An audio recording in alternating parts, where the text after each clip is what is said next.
Hey everybody, it's Ron from Ron's Computer Videos. Back today on Sunday. It's the last day of Vintage Computer Festival East. Let's talk about some educational software. Hey, I'm here with Pete and Heather Fletcher. Hi, you guys have an amazing collection of all manner of interactive fiction titles here. Why don't you guys tell me a little bit about it? So this is the Living Book series of titles that are brought a bunch released by 92, 93, the first one. So they made 18 different titles over the years. Yeah. And they were the very first of the interactive books where they didn't just read to you, you also could interact within the title. So there's a mailbox, you can click on it and, the mailbox opens up, or, you click on the cat and has hat or something and it does something crazy. So that it sort of allowed the kids to read along and then play within the scene before moving on to the next. Yeah, absolutely. I know that, especially as somebody that comes from kind of that education background, that it's one thing, like, learning isn't a passive experience. It's an interactive experience, and I'm so glad, especially that I kind of came up during this era, because it was great to be able to sit down in front of a machine and have something hold your interest. You're constantly having to move that story forward or to get to the next part of the lesson or whatever. So it's really cool. You guys have this amazing collection of all of these living books specifically.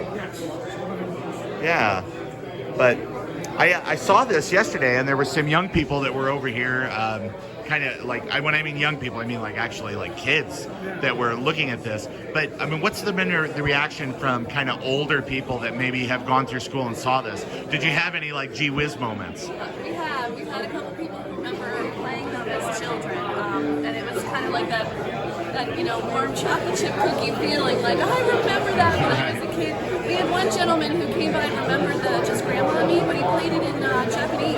Oh wow! Came in 2 languages. Oh wow! So great. So put he it on actually for sat him, and down, played it in it's Japanese. exactly as I remember. And so, that's awesome. So I think this is kind of nice. It's that age is starting to come look at these, and I know one of them came and was really excited, and since we're at a vintage computer festival, I kind of responded with, so how does that make you feel? I realize they're getting older too, but absolutely. Yeah. Well, it's a very impressive collection, and your booth is so nicely appointed. I'm stepping back for just 1 second, just to kind of get the wide shot, but it looks great. It's so inviting. It's so colorful. I love what you guys have done here.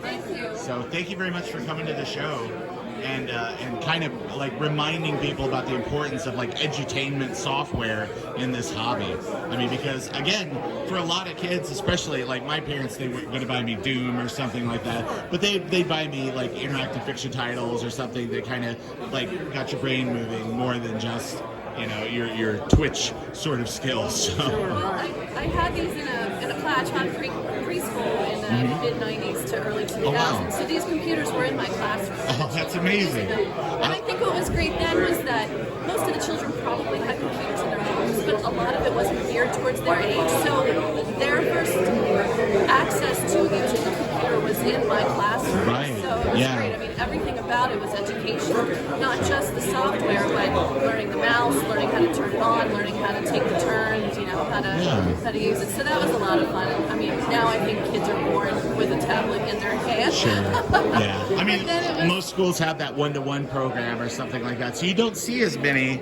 of like the classroom machine type of situation anymore. Everybody has their Chromebook. Everybody has their iPad or whatever. So this experience though is sort of like a lost thing. That's why I think it's super important that you guys are preserving it.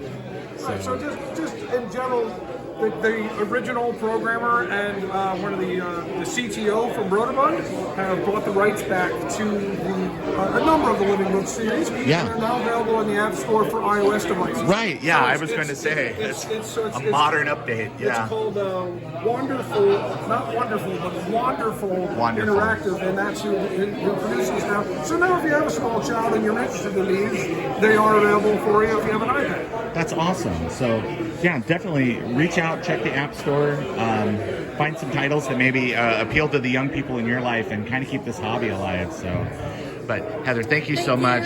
Peter, thank you so much. I appreciate you guys speaking with me for a few minutes today. All right, we're going to go ahead. We're going to keep out here on the floor. We'll see all you guys out there.